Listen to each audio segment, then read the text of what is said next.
শুভ সকাল বন্ধুরা, কেমন আছো তোমরা সবাই? আশা করছি তোমরা যে যেখানেই আছো প্রত্যেকেই খুব ভালো আছো এবং সুস্থ আছো। আমিও বেশ ভালো আছি। এস ফ্যামিলিতে আজ আরেকটি নতুন ব্লগে তোমাদেরকে অনেক স্বাগত জানাই। আজ হলো আগস্ট মাসের 20 তারিখ, মঙ্গলবার, আর ঘড়িতে সময় এখন সকাল 8:30 বাজে। আমার শাশুড়ি মা এদিকে বাইরে মাছ কাটছে, ইলিশ মাছ। আর আজকে অনেক ধরনের মাছ নিয়ে এসেছে, তো সেগুলো আজকে মামামকে রান্না করে খাওয়াবো। তো আজকে মামামের জন্য কি কি পদের রান্না করি তোমাদের সমস্ত কিছুই শেয়ার করব। এই দিনটার জন্যই অনেক দিন ধরেই অপেক্ষা করে থাকি, আর মনে মনে চিন্তা করে রেখেই ছিলাম মামামকে সুন্দর করে রান্না করে খাওয়াবো। মাম্মামের প্রথম বছর জন্মদিনেও মাম্মামকে অনেক ধরনের রান্না করে আমি খাইয়েছিলাম। মাম্মাম তো খেতে পারে না, কিন্তু আমি খুব সুন্দরভাবে সাজিয়ে গুছিয়ে খেতে দিয়েছিলাম। তো এই যে 4টে ইলিশ মাছ নিয়ে এসেছে, আর ইলিশ মাছগুলো বেশ বড়ই, আর কাতলা মাছ নিয়ে এসেছে। আর যে বাকি মাছগুলো সেগুলো এখনো আসেনি, আনতে গেছে বাজারে। আজকে ভোর 5টার সময় ঘুম থেকে উঠেছি, উঠেই সমস্ত কাজবাজ করে নিয়েছি, আর স্নানও সকাল সকাল করে নিয়েছি।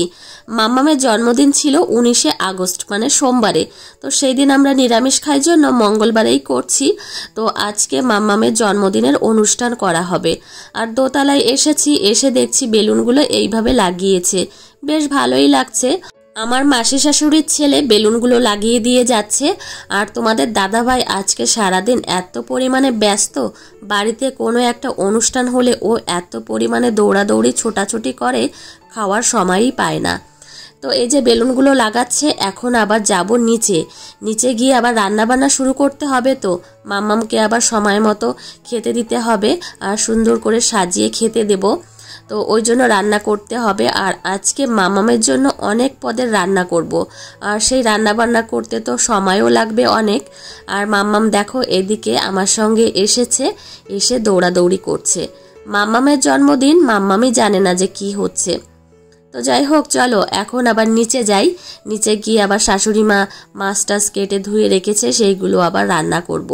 মাম্মামের জন্মদিনের অনুষ্ঠান দোতলাতেই হবে। আর আজকে প্রচণ্ড পরিমাণে বৃষ্টি হচ্ছে, গতকালও হয়েছিল। তো এখন আপাতত বৃষ্টি হচ্ছে না। তো দেখা যাক রাত্রেবেলা কি হয়।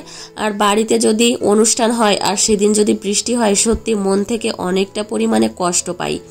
তো বৃষ্টি না হলেই ভালো, কেননা বাচ্চা কাচ্চারা আসবে। আর এই যে দেখো মশলাগুলো আমি করে রেখেছি, আর এগুলো সব মিক্সিতেই করেছি, কেননা এত মশলা হাতে মানে শিলনোড়াতে করাই যাবে না। ওই জন্য আমি সমস্ত কিছুই মিক্সিতে করে নিয়েছি। আর এই যে মাছ দেখো আমার শাশুড়ি মা কেটে ধুয়ে দিয়েছে, এইগুলো এখন রান্না করতে লাগবো। আজকে মাম্মামের জন্য কি কি মাছ এনেছে চলো তোমাদের দেখাই। এদিকে রয়েছে পমফ্রেট, চিংড়ি, আর পাবদা মাছ, কাতলা মাছ, আর ইলিশ মাছ। 5 ধরনের মাছ নিয়ে এসেছে। আর আজকে মাম্মামকে দুপুরবেলা চিকেন রান্না করে খাওয়াবো, আর রাত্রেবেলা খাসির মাংস খাওয়া দাওয়া হবে। তো দুপুরবেলার খাসির মাংস রান্না করলাম না, শুধু চিকেনই রান্না করছি। আর রাত্রেবেলা চিকেন আর খাসির মাংসটাই হবে, মানে যারা খাসি খায় না তাদের জন্য চিকেন।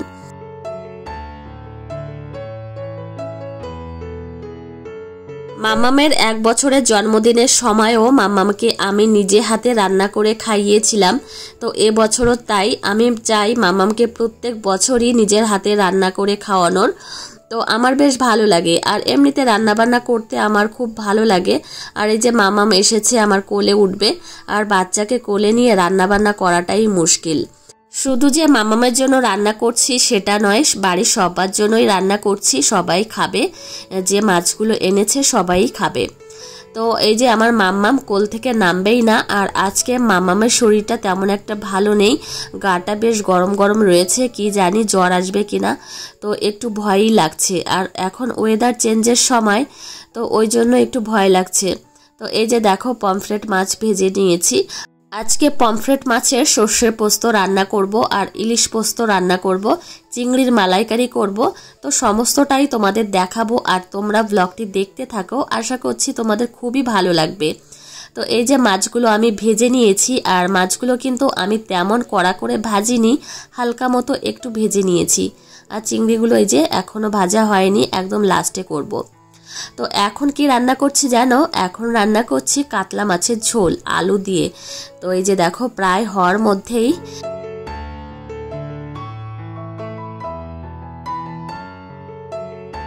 আজকে যেহেতু অনেক ধরনের রান্না করছি, ওই জন্য 2টো বেজেই যাবে। সেই সকাল থেকে রান্না বান্না করছি, একভাবে দাঁড়িয়ে রান্না করছি, তো একটু কষ্ট হচ্ছে। তার মধ্যেও মামামের জন্মদিন, সেই অনুযায়ী সেটা ভেবে আর কষ্ট লাগছে না। আর এদিকে ইলিশ মাছের মাথা ভেজে নিচ্ছি, মুগ ডাল রান্না করব।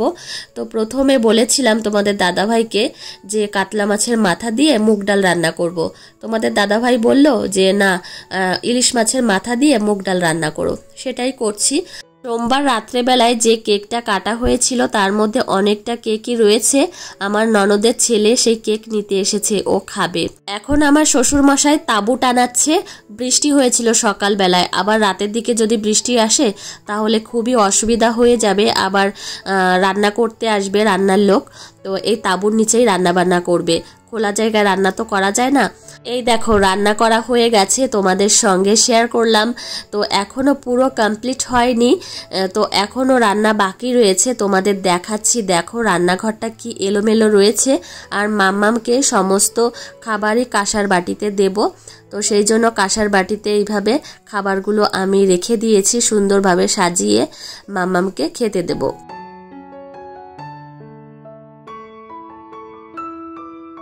কাঁসার বাটিতে খাবার সাজিয়ে দিলে একটা সাবেকি ভাব দেখা যায়, আর আমার খুব ভালো লাগে। তো মাম্মামের প্রথম বছর জন্মদিনেই আমি 8টা বাটি কিনেছিলাম, আর একটা বাটি ওর মামা বাড়ির থেকে দিয়েছিল, মানে থালা গ্লাস বাটি, আর একটা দিয়েছিল আমার একটা কাকা শ্বশুর। তো এই যে 10টা বাটি হয়েছে। আর সত্যি কাঁসার বাটিতে খেতে দিলে খুবই সুন্দর লাগে দেখতে। আর এখন আমার মাম্মামকে সাজিয়ে গুছিয়ে খেতে দেব, তার জন্য দোতলায় এসেছি। তোমাদের দাদা ভাই মাম্মামকে নিয়ে খেতে বসবে। তো মাম্মাম এতটা পরিমাণে দুষ্টু, মানে এক জায়গায় স্থিরই থাকে না, আর কোনো কথাই শুনতে চায় না। ওর মতো ও ঘুরে বেড়ায়, আর ও দিদিকে এত পরিমাণে ঠেলাঠেলি মারপিট করে, কি আর করব। তো যতদিন বড় না হবে এরকমটাই করবে।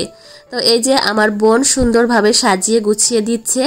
আর পেপারটা দেওয়ার ইচ্ছা ছিল না থালার নিচে, আসলে মেঝেতে পাথর বসানো, আর তেল মশলা যদি পাথরে পড়ে তাহলে একদমই দাগ হয়ে যাবে, ওই জন্য পেপার পেতে দিয়েছি। আর এদিকে মাম্মাম দেখো কি দুষ্টুমি করছে, ওর দিদি ভাইকে কোনো জিনিস ধরতেই দেয় না, শুধু দুষ্টুমি করে। তো এই যে আমার বোন এখন সুন্দরভাবে সাজিয়ে দিচ্ছে। আর তোমাদের তো দেখাইনি যে কি কি রান্না করেছি। আজকে মামামের জন্য রান্না করেছি পমফ্রেট মাছের সর্ষে পোস্ত, ইলিশ মাছের মাথা দিয়ে মুগ ডাল, আর কাতলা মাছের ঝোল আলু দিয়ে, আর চাটনি করেছি, পাঁপড় করেছি, আর সেই সঙ্গে করেছি চিংড়ির মালাইকারি, সর্ষে পাবদা করেছি, পোস্ত বাটা দিয়ে ইলিশ মাছের ঝোল করেছি, পাটিসাপটা পিঠা, আর রয়েছে গোবিন্দভোগ চালের পায়েস, মুরগির মাংস রান্না করেছি, আর করেছি 5 রকমের ভাজা, ইলিশ মাছ ভাজা তেল দিয়ে, তো ইলিশ মাছের মাথা, আর এই সমস্তই রান্না করেছি।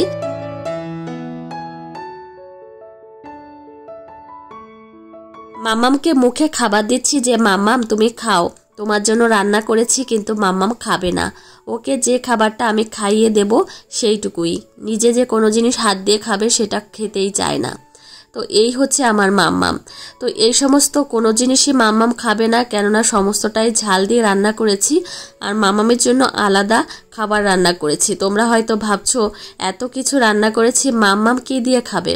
মাম্মামের জন্য ঝাল ছাড়া পমফ্রেট পোস্ত রান্না করেছিলাম, সেটাই মাম্মামকে খাইয়েছি। তো আগেই খাইয়ে দিয়ে এসেছি, তো সেটা তোমাদের সঙ্গে শেয়ার করা হয়নি। আর এদিকে দোতলায় এসেছি, দোতলায় যেহেতু অনেকটা সময় লাগবে, আর তোমাদের দাদাভাইকে খেতে দিয়েছি যে তুমি খাও। তো তোমাদের দাদাভাই বলল এত খাবার আমি একবারে খেতে পারবো না, তো অনেকটা পরিমাণেই দিয়েছিলাম।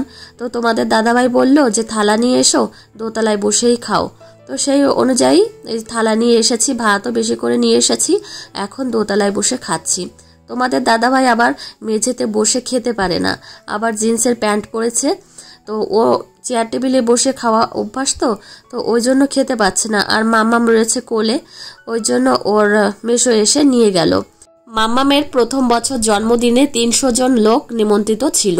আর এবছর জন্মদিন করবই না, একদম ঘরোয়াভাবে করব, কিন্তু এই যে দেখো 50 জন লোক নিমন্ত্রিত হয়ে গেছে। রান্নার লোকও চলে এসেছে, এখন রান্না বান্না শুরু করবে।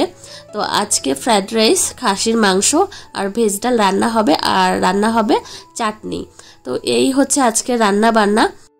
আমার শাশুড়ি মা আর দিদি এদিকে মাংস পরিষ্কার করছে। এটা হচ্ছে খাসির মাংস, আর চিকেনও রান্না হবে। যারা খাসির মাংস খাবে না তাদের জন্য চিকেন রান্না হবে।